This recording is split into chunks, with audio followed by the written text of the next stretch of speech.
It is October 26, 1881. You are standing on Allen Street in Tombstone, Arizona Territory, and the morning has just begun. The sun is already hard and white, climbing over the Dragoon Mountains to the east. Dust lifts off the road in thin curls. Wagon wheels crack against the ruts. Somewhere down the block, a horse stamps against a hitching post. You have a shop to open, goods to arrange, a floor to sweep. It is, by all outward appearances, an ordinary Wednesday. But here is the first thing you should know before we go any further. The famous gunfight at the OK Corral did not happen inside the OK Corral. That is a legend. What actually happened occurred in a cramped vacant lot on Fremont Street, 1 block north, beside a place called Fly's Photography Gallery. Before this day is over, that narrow alley will become the most analyzed 30 seconds in the history of the American West. Right now, you don't know that. Nobody does. Tombstone in 1881 is not a dusty backwater. It is a silver boom town at roughly 4,500 feet of elevation in the Sonoran Desert, holding somewhere between 5,000 and 7,000 people, which makes it one of the largest cities in the entire Southwest. Your shop sits along Allen Street, the commercial spine of the town, lined with false front buildings, raised wooden boardwalks, dry goods stores, barber shops, drugstores, law offices, and saloons on nearly every block. The Oriental Saloon is just down at 4th Street.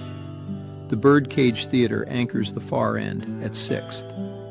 Behind you, 1 block south, the OK Corral operates as a livery yard and horse stable. It faces Fremont Street, not Allen. You open your storefront, accept a freight delivery of canned goods, and listen to whoever comes through the door. In Tombstone in late 1881, listening carefully is essential. There is a feud running beneath this town like an underground river between the Earp brothers, Virgil serving as town marshal, Wyatt and Morgan as his deputies, and the loosely organized ranching faction known as the Cowboys, centered on the Clanton and McClory families. Tombstone has an ordinance against carrying firearms within town limits. The Cowboys have been testing that ordinance for months. Most merchants on Allen Street know the situation is unstable. They have heard threats before. But this morning, the threats are louder than usual. Ike Clanton has been drinking through the night. He moved from saloon to saloon on Allen Street, making loud and specific threats against the Earps and against Doc Holliday. By mid-morning, Virgil Earp moves to enforce the law. There is a confrontation on Allen Street itself. Ike is struck with a pistol, disarmed, and hauled before a justice of the peace, then fined. A crowd forms quickly on the boardwalk outside. Women pull children back from the doorways. Shopkeepers step out to watch. Within the hour, Wyatt Earp has a separate confrontation with Tom McClory, who is also pistol-whipped in the street. By late morning, word travels through every counter and doorway on Allen. Frank McClory and Billy Clanton have ridden into town. They are armed. They are refusing to surrender their weapons. Customers arrive at your counter carrying fragments. The Cowboys are gathered near the corral. The Earps are going to have to do something. Nobody knows exactly what that something will look like. You keep working, but with one eye on the street. At approximately 2:30 in the afternoon, Allen Street changes. Not loudly, quietly. 4 men come into view, walking together with a stillness that silences conversation as they pass. Virgil Earp, carrying a revolver and a cane. Wyatt and Morgan beside him. Doc Holliday, slightly behind, a shotgun concealed beneath his long coat. People on the boardwalk step back. Some shopkeepers pull their doors halfway shut. The 4 men turn south, off Allen, toward Fremont Street, toward Fly's Photography Gallery, toward the vacant lot where the Cowboys are waiting. Witnesses who were there that afternoon later described the afternoon light as part of the confusion. The Arizona sun off that pale dirt street was brutal, blinding, impossible to look into directly. Tombstone's elevation gives the sky an almost violent brightness at that hour. You would have shielded your eyes to watch them go. At approximately 3 o'clock, the shooting begins.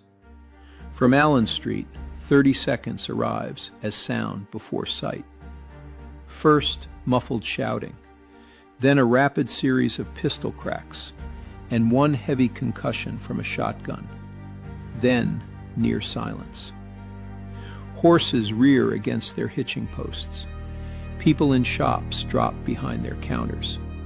Those on the boardwalk press themselves flat against the building fronts or duck inside. One witness later described what he heard as a string of firecrackers and then nothing. The fighting itself takes place in that narrow lot on Fremont, close enough to hear every shot, far enough that almost no one on Allen Street sees it directly. When men come running moments later, the news arrives broken and incomplete. There's been a shooting. The Earps and the Cowboys. Men are down. The smoke hangs over Fremont Street in the still air. Tom McClory is dead. Frank McClory is dead. Billy Clanton is dying. Virgil Earp has been shot through the leg. Morgan Earp has a bullet through both shoulders. Wyatt stands untouched. Ike Clanton and a young man named Billy Claiborne fled during the fight. The lot near Fly's Gallery fills with townspeople within minutes, and the division that has long existed in Tombstone expresses itself immediately and loudly. Some say it was murder, lawmen firing on men who were trying to surrender, or who were never properly armed.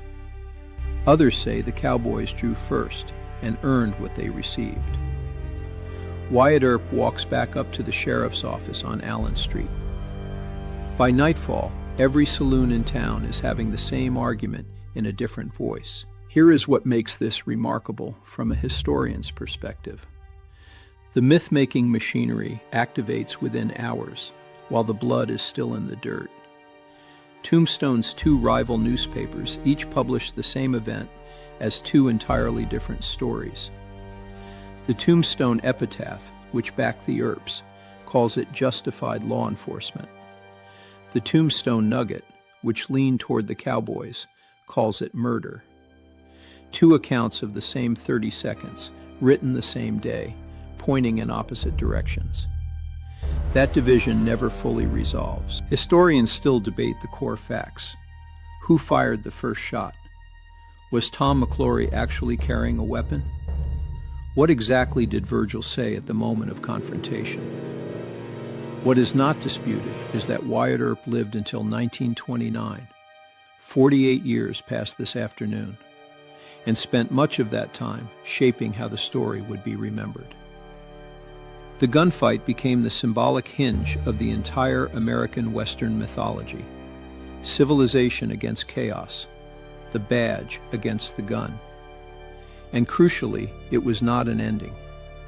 2 months after the shooting, Virgil Earp was ambushed in the dark and permanently maimed. In March of 1882, Morgan Earp was assassinated at a billiard table. The 30 seconds on Fremont Street did not resolve the feud. They ignited it. But return for a moment to Allen Street on that Wednesday afternoon. For the people who stood on those wooden boardwalks, the shopkeepers, the miners, the gamblers, the women pulling their children inside, none of that larger meaning existed yet. There was only the echo fading, the smoke in the air, the stunned silence of a crowd that has just witnessed something it cannot yet name. History does not announce itself when it happens. It only becomes history later, once the ordinary people who lived through it have had time to go home, close their doors, and try to make sense of what they saw. That is the texture of the past that we so rarely talk about, not the legend, the morning before it. If you found this journey through 1881 Tombstone valuable, I'd love to hear your thoughts in the comments. And if you're curious about the men, the myths, and the long shadow this 30-second confrontation cast over American history, there is much more to explore.